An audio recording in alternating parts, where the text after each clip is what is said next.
ஒரு நல்ல உதாரணம் பாருங்க. அதுக்கு புகாரிலே வரக்கூடிய செய்தி. அபூ ஹுரைரா ரலியல்லாஹு அன்ஹு அறிவிக்கிறார்கள், ரசூலுல்லாஹ் சொல்றாங்களே 3 குழந்தைகள் தொட்டிலே பேசியது.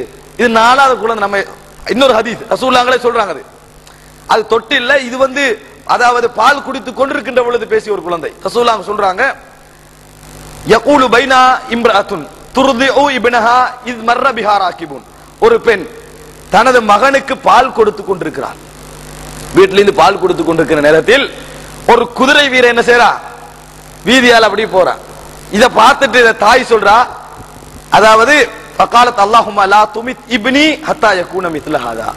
இந்த மனிதர் மாதிரி என்ற புள்ள ஆகும் வரைக்கும் மௌத்தாக்கிறாத.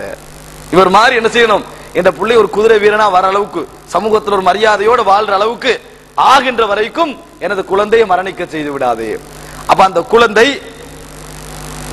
வாய பால் குடியில தாயுடைய மார்பகத்திலிருந்து எடுத்து அந்த குழந்தை சொல்லுது, அல்லாஹும்ம லா தஜஅல்னி மிஸ்லஹு, இவரை போன்று என்னை ஆக்காதே என்று சொல்லிவிட்டு மறுபடியும் பாலர்ந்து ஆரம்பித்தது.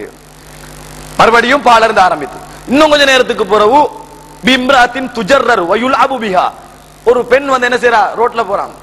அவரை பார்த்து, அந்த ரோட்ல போற அந்த பெண்ணை பார்த்து, அவரோட தோற்றம் சரியில்லை, ஒரு பைத்தியகார தோற்றம், மக்களுடைய குழப்பலுக்கும் அஞ்சலுக்கும் விதம் விதமான கிண்டலுக்கும் ஆளாகின ஒரு பெண், சமூகத்தில் மரியாதையை இழந்துட்டான். அப்படியான ஒரு பெண். அந்த நேரத்துல அவர் என்னது, அந்த பெண்மணி சொல்றா, அல்லாஹும்ம, அதாவது லா தஜ்அல் இப்னி மிஸ்லஹா, இவளை போன்று எனது பிள்ளையை ஆக்கி விடாதே, என் பிள்ளைய இந்த நிலையில நீ ஆக்கி விடாதே. அந்த குழந்தை மார்பகத்திலிருந்து வாயை எடுத்து அந்த குழந்தை சொல்லுது, அல்லாஹும்ம ஜஅல்னி மிஸ்லஹா, யா அல்லாஹ் இந்த பெண்ணை போன்று என்னை ஆக்குவாயாக, இந்த பெண்ணை போன்று என்னை ஆக்குவாயாக. மறுபடியும் பாலர்ந்து ஆரம்பித்தது.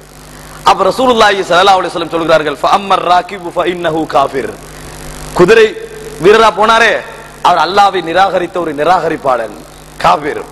இரண்டாவது வஅம்மல் மர்அத், அந்த பெண் இருக்கிறாளே, மக்கள் எல்லாம் கிண்டல் பண்ணி கொண்டிருக்கக்கூடிய அந்த பெண், ஃபஇன்னஹும் யகூலூன லஹா தஸ்னி, இவள் விபச்சாரம் செய்து கொண்டிருக்கிறாள். வதகூலு ஹஸ்பி அல்லாஹ், அப்படி மக்கள் சொல்லுவார்கள். அவள் சொல்லுவாள், ஹஸ்பி அல்லாஹ், எனக்கு அல்லாஹ் போதுமானவன், எனக்கு அல்லாஹ் போதுமானவன். வயகூலூன தஸ்ரிக், களவாடி கொண்டிருக்கிறாள் என்று சொல்லுவாள். வதகூலு ஹஸ்பி அல்லாஹ், எனக்கு அல்லாஹ் போதுமானவன் என்று சொல்வாள் என்று ரசூலுல்லாஹி ஸல்லல்லாஹு அலைஹி வஸல்லம் சொன்னார்கள். சமூகத்தில் சில வேளைகளில் நாங்கள் சிலரை இந்த சமூகத்திலேயே விபச்சாரிகள் என்று அடையாளப்படுத்தி ஒதுக்கி இருப்போம். நம்மளுக்கு கிடைத்த செய்திகளை வைத்து ஒதுக்கி இருப்போம். அதுக்காக வேண்டிய எப்படி இருக்கலாம் என்று ஒதுக்காம இருக்க கூடாது, ஒதுக்கணும். ஆனால் உண்மையிலேயே அந்த பெண்ணுடைய எண்ணங்களும் அந்த பெண்ணுடைய உண்மையான வாழ்க்கையும் நல்ல ஒரு வாழ்க்கையா இருக்கும். அந்த மாதிரி இருக்காது, நாங்க அப்படி நினைச்சிருப்போம். அந்த பெண்ணுடைய முடிவு இங்கே இல்ல, மறுமையில் என்ன செய்யும், நல்லா இருக்கும்.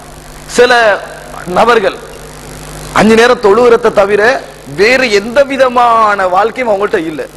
ஆனா கேன்சர் நோய் 35-36ல மௌத் ஆகுவாங்க. அந்த நிமிடத்துல அவர்கள் பேசின வார்த்தைகள் இலங்கை நம்ம கண்ணால கண்டிருக்கிறோம்.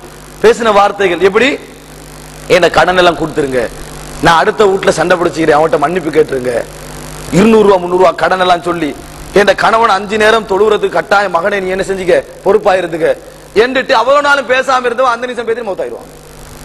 இது யார் யாருக்கு கொடுக்கிற சந்தர்ப்பம், அல்லாஹ் தஆலா நல்லெண்ணங்களோடு வாழ்ந்த மனிதர்களுக்கு கொடுக்கின்ற ஒரு மிகப்பெரிய சந்தர்ப்பம். சகோதரர்களே, இது ஒரு செய்தி. இன்னொன்று உங்களுக்கு தெரியும்.